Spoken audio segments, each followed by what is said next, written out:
Então, galera, boa noite. A gente vai falar hoje sobre ensaio clínico randomizado e estudos multicêntricos. Os objetivos de aprendizagem aqui são identificar os principais itens de um ensaio clínico randomizado, esquematizar o passo a passo de um ensaio clínico randomizado, identificar os tipos de estudos de intervenção básicos e comparar estudos multicêntricos com estudos unicêntricos. Mais ou menos o que o Tiagão estava falando aí. Então, essa apresentação está dividida em três partes. Primeiro, a gente vai comentar ensaios clínicos randomizados, depois a gente vai para estudos de intervenção e, por fim, a gente vai para estudos multicêntricos. Então, vamos lá. Ensaio clínico randomizado. O que significa ensaio clínico? Ensaio clínico são estudos onde um grupo de interesse em que se faz o uso de terapia ou exposição é acompanhado comparando-se a um grupo controle. Diferente dos estudos observacionais, em que o pesquisador não interfere na exposição, nesse estudo, o pesquisador planeja e intervém ativamente nos fatores que influenciam a amostra, minimizando, assim, a influência dos fatores de confundimento, como o Davi falou muito bem. E o que eu quero passar aqui? Ele está conceituando para a gente um ensaio clínico. E se a gente quiser acrescentar um nome randomizado, a gente só teria que acrescentar aí que a alocação entre o grupo controle e o grupo intervenção vai acontecer de forma aleatória, de forma randômica, certo?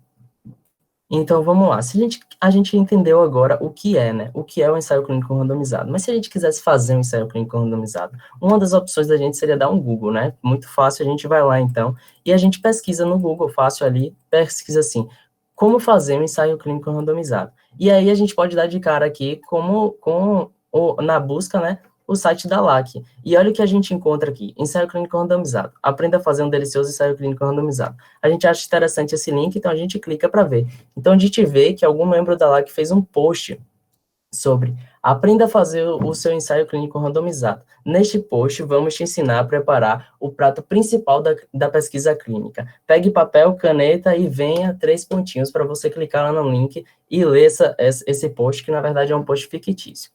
Mas então, vamos lá. Se a gente vai começar a preparar o nosso prato, a gente vai começar pelos ingredientes. E quais são os itens, né, os ingredientes que não podem faltar nesse prato? A gente tem que saber quem são nossos participantes. Então, a gente tem que selecionar bem nossa população.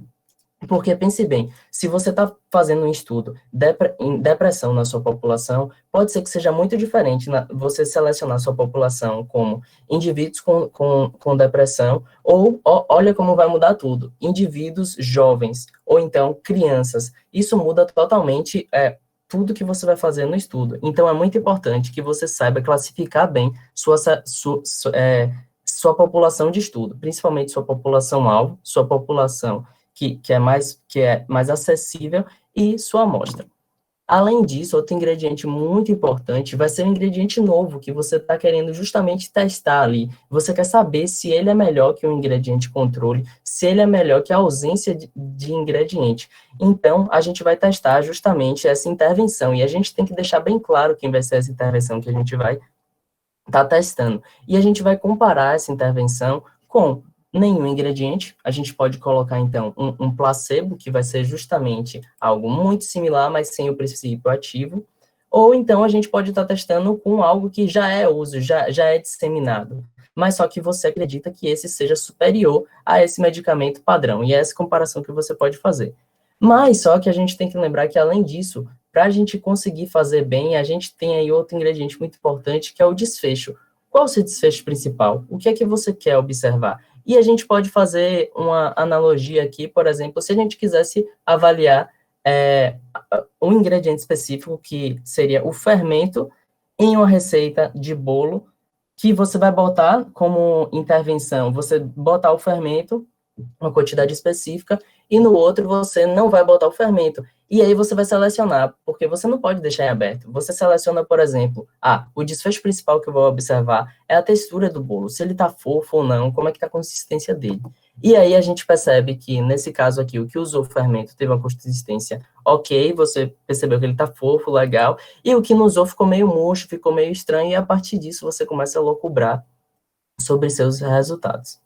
Além disso, eu queria chamar a atenção aqui para uma sessão que vai acontecer, que eu não vou abordar isso agora, que eu falei aqui, o principal, o que a gente está acostumado a ver, que são o quê? Estudos de superioridade. Eu estou testando se algo é superior a algo. Mas só que a gente tem também estudos de equivalência e não inferioridade. Se você quer saber mais sobre estudos de não inferioridade, eu recomendo que você não perca uma das sessões que vai vir adiante ainda nesse semestre, que vai ser com Thaís Barbosa.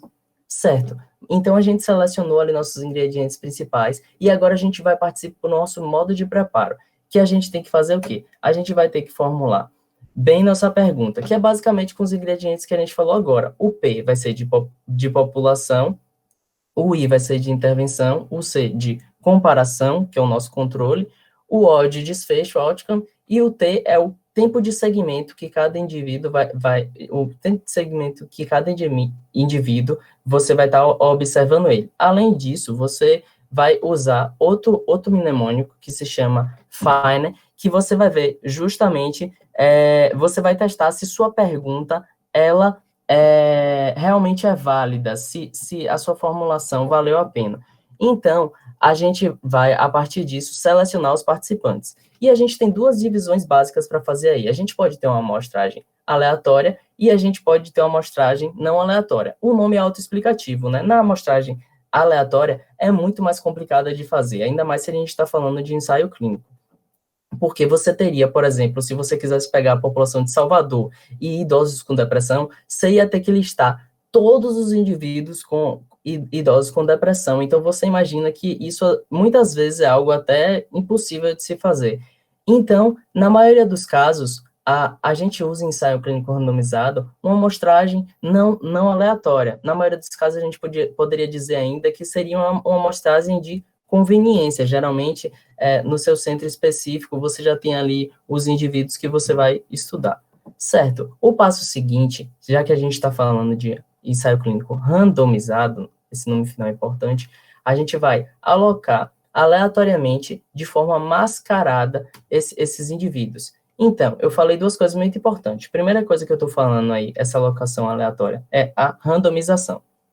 Então, o livro do Critical Thinking Clinical Research traz uma ideia base, né, um fluxograma muito legal, só para a gente dar uma pincelada aqui, para você entender que randomização não é algo estático, que vai ser sempre de uma forma única. Você tem, por exemplo, a primeira pergunta que ele faz é, essa amostra é pequena, ela é menor de 100? Se sua resposta for não, então a randomização simples vai ser efetiva. Você selecionando os pacientes, e aí você simplesmente vai aleatoriamente selecionar um para o lado e um para o outro. Ok, mas só que se for menor que 100, então você tem que fazer outra pergunta. Há covariáveis importantes? Se a resposta for não, a randomização em bloco é uma excelente alternativa aí. Por quê? Porque você percebe que sua amostra já é menor que 100 e agora você já está preocupado, porque pode ser que a randomização simples fique em uma quantidade maior de um grupo para um lado, por exemplo, fique 60 no grupo intervenção e 40 no controle. Porque a randomização simples, ela não delimita igualmente para os dois lados. A em blocos, ela faz isso, e continua sendo de forma aleatória. Então, vamos lá. Mas só que, e se houver covariáveis importantes? Aí você se pergunta, é mais de duas covariáveis? Se a resposta for não, você parte para a randomização estratificada, que é o quê? Você vai simplesmente pegar, o que é importante aqui para mim, a variável importante é sexo. Então, você vai dividir os grupos e vai, em cada grupo, você vai alocando ali os participantes no grupo intervenção e controle, o que é mais tranquilo. Mas a partir do momento que você vê que são mais de duas covariáveis, já começa a ficar mais complexo essa modelagem de um para cada grupo. E aí você tem que partir para randomização adaptativa, que já é algo mais complicado, que ele vai tentar, a partir da alocação que ele vai fazendo aleatória, garantir uma equidade, um equilíbrio entre essas covariáveis importantes para que um grupo não fique com alguma característica muito maior que o outro grupo e isso acabe podendo influenciar no desfecho que você quer avaliar. A outra coisa importante é o cegamento. E quem pode ser cegado? Quem pode ser cegado são os participantes e os avaliadores. Esses são os principais, que geralmente a gente coloca como os médicos, né? Então, os avaliadores, e aí a gente chama de estudo duplo cego. Esses são os principais e a gente vai observar logo adiante quais são os vieses que pode ocorrer se a gente não fizer, né, esse cegamento. Além disso, a gente tem outros personagens que podem ser cegados, como, por exemplo, os estatísticos. Mas então, bora lá. A gente vai seguir essa corte, esse grupo ao longo do tempo, e em seguida a gente vai medir as variáveis de desfecho, e aí a gente vai partir para a análise do nosso estudo. O que eu chamo a atenção aqui é o que Pedro já falou na apresentação dele, que desfecho não é tudo igual. A gente tem desfecho primário e a gente tem desfecho secundário, a gente tem desfecho clínico, desfecho substituto. O principal é o primário, é o que eu falei ali do nosso ingrediente. Por quê? Porque o número de participantes na nossa pesquisa, ele influencia muito no número, ele influencia no cálculo amostral. Em relação a clínico e substituto, pode mudar algumas coisas na nossa pesquisa também. Se você quiser entender melhor sobre isso, a gente vai ter uma sessão especificamente para isso, que vai ser dada pelo próprio Pedro. Então, eu recomendo que você não perca também. Então, agora falando dos viés. Antes, bora só retomar. A gente tem nossa população, a gente seleciona a nossa amostra, a gente divide os grupos.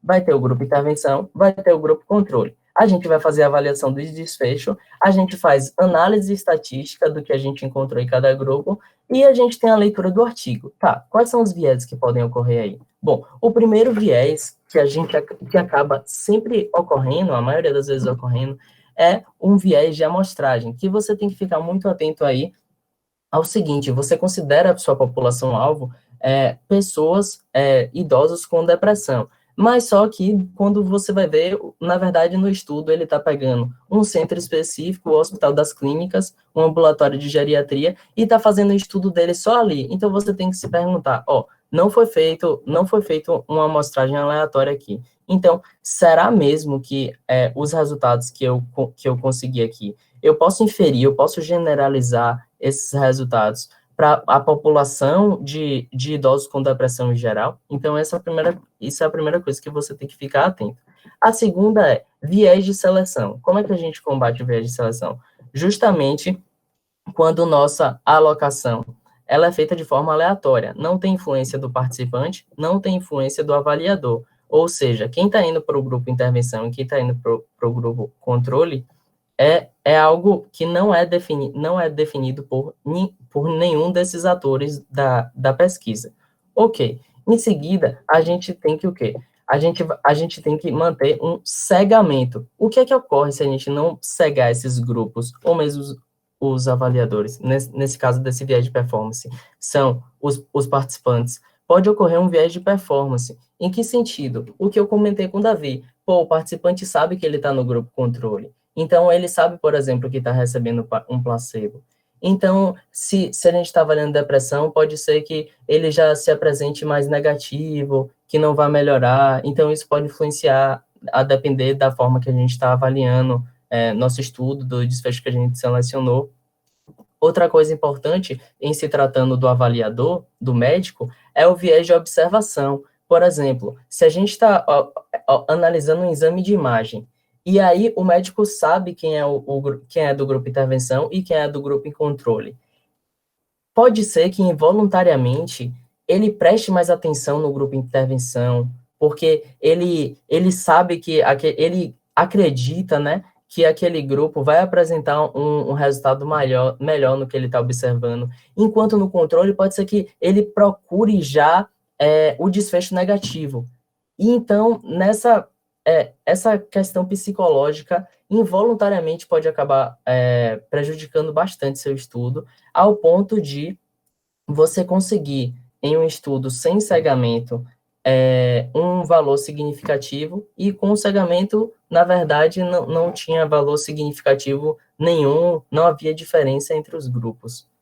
Dando continuidade, a gente tem a possibilidade ainda, como eu falei, de cegar os estatísticos que vão estar fazendo a análise. Então, você só dá que tem o grupo A e o grupo B, e ele vai fazer lá a análise, porque, se você parar para pensar, para o estatístico já é realmente relevante. E tem um grupo ainda mais radical, né, que ainda acredita que o leitor devia ser cego, e só ao final ele devia saber de qual grupo que está se tratando do quê, mas só que eu particularmente sou contra essa ideia. Eu acredito que a gente tem que aprender, na verdade, a fazer uma avaliação crítica sabendo qual grupo é qual. Mas só que aí você está pensando que a gente Pedro abordou muito bem a análise de um ensaio, e eu expliquei aqui ensaio clínico, então você, ou até aqui, beleza, sei tudo de pesquisa agora, ensaio clínico randomizado eu já sei fazer, já posso entrar para o grupo de pesquisa e fazer tudo, né? Então, o que eu quero falar aqui é muita calma, né? Não é bem assim, tipo, nem tudo na vida são flores, nem tudo se resume a ensaio clínico randomizado. Até quando a gente está falando de estudos de intervenção, que é a etapa 2 dessa aula, a gente vai ter várias opções de desenho de estudo, e eu vou estar apresentando alguns para vocês aqui. Então, Davi comentou desse gráfico do livro do Frame, e ele é muito interessante, porque a gente consegue observar nesse gráfico o máximo de manipulação e o mínimo de manipulação nos estudos clínicos, né? E aí, a gente tem a divisão muito bonitinha, experimental, quase experimental, esses dois incluídos em estudos de intervenção, e por outro lado, observacional. E aí a gente vê, experimental. A intervenção é manipulada e a intervenção é randomizada. Quase experimental. A intervenção ainda é manipulada, ou seja, a gente já consegue fazer uma conceituação aqui de estudo de intervenção, falando que é aquele estudo em que a intervenção, ou se você falar mesmo, a exposição, ela é manipulada, você consegue dar uma quantidade específica para os seus participantes. Mas o que difere o experimental do quase experimental é justamente que no quase experimental a intervenção não é randomizada. Já o observacional, a gente tem que a exposição não é manipulada e a exposição não é randomizada também. E aí a gente tem justamente a questão da validade interna, alta validade interna de um lado, e a alta validade externa do outro. Quando a gente está falando de validade interna, a gente quer dizer o quê? A alta percepção que eu tenho ali de que aquele medicamento, por estar num ambiente manipulado e que a gente está tentando neutralizar todas as covariáveis, a gente quer saber justamente o impacto dele naquele desfecho. E ali é o melhor ambiente, o ambiente mais controlado que eu consigo fazer isso. Isso é, então, minha validade interna. E a validade externa é justamente nossa capacidade de generalizar. Então, quando a gente bota mais coisas heterogêneas, então a gente permite mais que as covariáveis elas fluem, que a gente permite um ruído maior no nosso estudo, nessa relação da intervenção com o desfecho que está sendo avaliado, e ainda assim você observa algo diferente, você tem, então, uma melhor validação, uma melhor validade externa, certo? Então, beleza. Agora eu vou dar um panorama geral dos estudos de intervenção, mas só vou falar dos básicos, porque a gente tem muitos estudos de intervenção. Então, a gente tem quase experimental, o quase experimental, que a gente pode ter, por exemplo, um estudo de grupo único, um estudo de controle simultâneo, ou seja, o controle não faz parte do estudo, mas só que pegou-se um controle na mesma linha temporal e trouxe para comparar um controle histórico, né, foi algum estudo que veio antes, algum grupo, uma base de dados que coletou essa informação antes, e a gente está comparando com nossa intervenção. E a gente tem, então, a outra opção seria os estudos experimentais, que a gente pode estar comparando dois grupos paralelamente, e aí a gente uma pergunta interessante é se eu estou avaliando somente uma variável independente, que a gente pode falar aqui, somente uma intervenção, ou se eu estou avaliando duas ou mais, que eu não vou me ater aqui em duas ou mais. Mas vamos lá. Além do paralelo, a gente pode ter um grupo só que vai estar sendo avaliado repetidamente, ou seja, vão ocorrer medidas repetidas nesse grupo. E aí a gente deve fazer a mesma pergunta. O que você vai testar aí é só uma intervenção ou são duas, por exemplo, são duas variáveis independentes? Nesse caso de é um estudo bem conhecido que é o crossover, né? Que eu vou estar tentando dar uma explicada nele melhor. No caso aqui de grupos paralelos, foi o que eu falei do ensaio clínico randomizado, né? Que a gente pode abordar tanto intervenção e placebo, quanto intervenção e medicamento padrão. Certo, mas só que então vamos começar pelo grupo único, é o que eu falei, aquele grupo só vai estar tomando o medicamento e vai ser medido uma vez, ao final do tempo combinado, do tempo de segmento pré-determinado, você vai avaliar e ver qual foi, né, o desfecho obtido no conjunto naquele grupo. Quando a gente está falando do controle simultâneo, a gente pega um grupo que ele não estava sobre fiscalização, entre aspas, né, daquele grupo, mas só que foi algum resultado obtido em algum lugar e esse grupo foi comparado. Então, você percebe que você não tem tanto controle sobre esse outro grupo que você está comparando. O último grupo histórico só muda que esse grupo não é simultaneamente, né? Não é no mesmo período que foram coletados esses dados, é um dado anterior que está sendo trazido aí para comparação.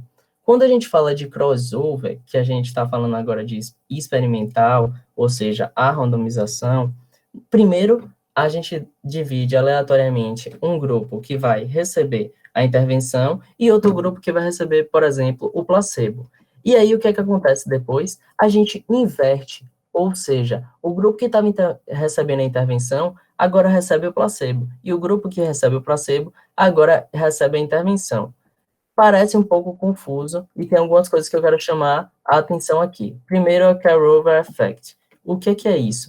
Tem que se tomar muito cuidado para que o grupo que estava recebendo intervenção antes, ele não tenha no desempenho do segundo momento em que ele teoricamente está recebendo o placebo, a influência da intervenção que ele estava recebendo anteriormente. Então, como é que a gente faz? Qual é uma saída que não é 100% segura, mas só que é a melhor saída encontrada para que tire, né, esse efeito, reduza o máximo que puder esse efeito, é justamente o período de washout. O que significa isso? É um período que vai ser determinado que eles ficam sem receber nenhum das possibilidades de medicamento, e aí vai meio que dar uma limpada, vai diminuir o efeito do medicamento sobre o organismo, e aí você parte para esse segundo momento. Então, isso é algo interessante para a gente ficar atento, se o nosso estudo que a gente está vendo, se o nosso estudo que a gente vai conduzir, como é que a gente vai fazer, ou se quando a gente está lendo, se isso foi feito. Legal. E a terceira etapa aqui, que eu gosto, que a gente vai partir agora para comentar, é justamente sobre estudos multicêntricos. E o que são estudos multicêntricos? O ensaio clínico multicêntrico é um desenho de estudo no qual ocorre a condução simultânea e controlada de um mesmo protocolo em diversas instituições. Ou seja, é um conceito muito simples. O conceito é muito simples, mas só que a organização é extremamente complexa.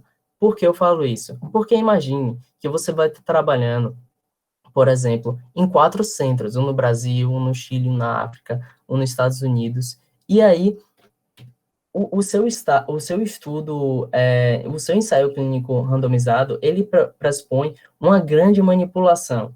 Mas só que agora você está abordando 4 centros diferentes, ou seja, são pessoas, são grupos diferentes conduzindo em cada centro.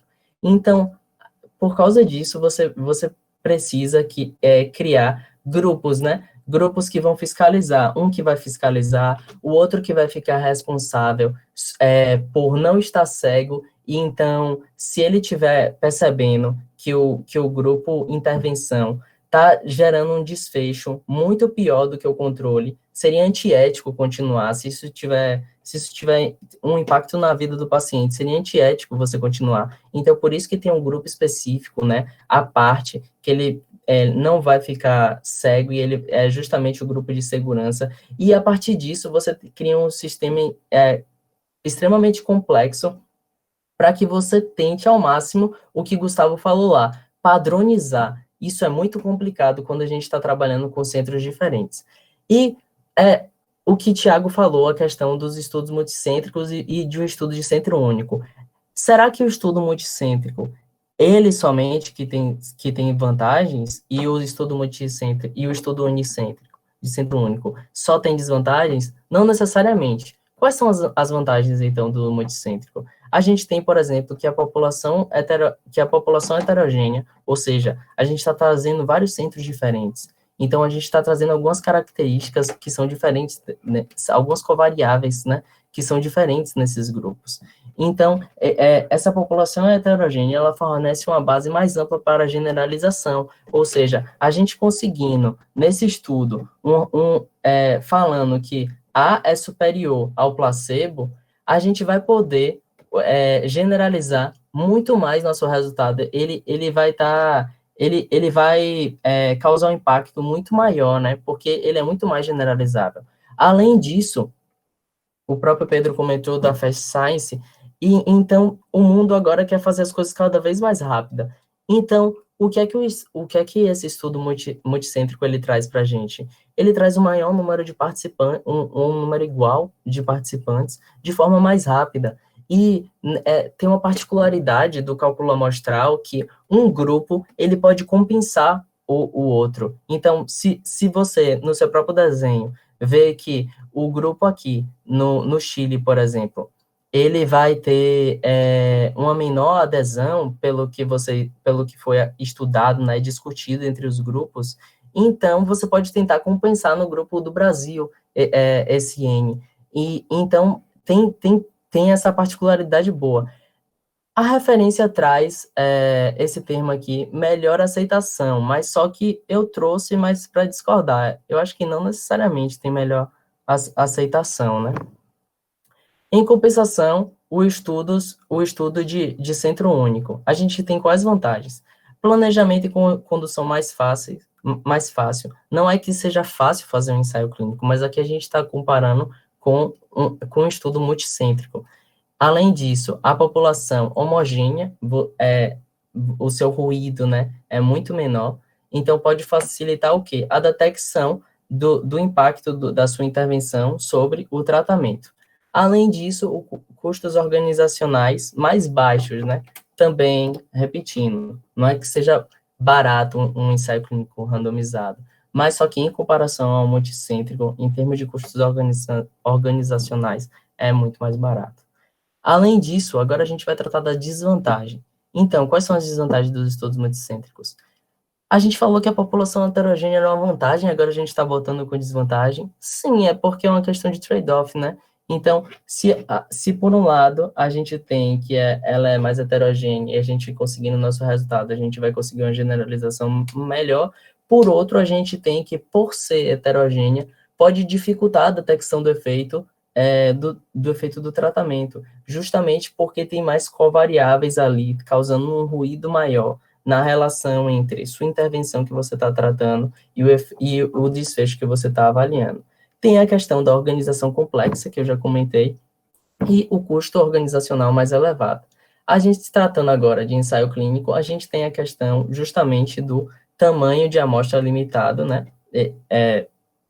Se você imaginar que um centro único, ele tem uma capacidade de atrair pessoas, participantes, muito menor do que 4 centros. Então, isso diminui o quê? Diminui principalmente o tempo desse estudo, pode diminuir, né? E tem essa questão da aceitação limitada que a referência traz, né? Que um é mais aceitável que o outro, mas eu discordei disso que ele trouxe. De forma geral, foi isso que eu quis trazer. Essas são as referências da sessão.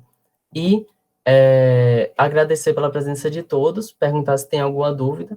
Sugerir que vocês sigam nossas mídias, né? Tanto no Twitter quanto no Instagram. Tem o nosso site também, se vocês quiserem agora dar uma olhada pelo QR Code. E aqui, Thaís vai estar lançando o link do formulário de avaliação e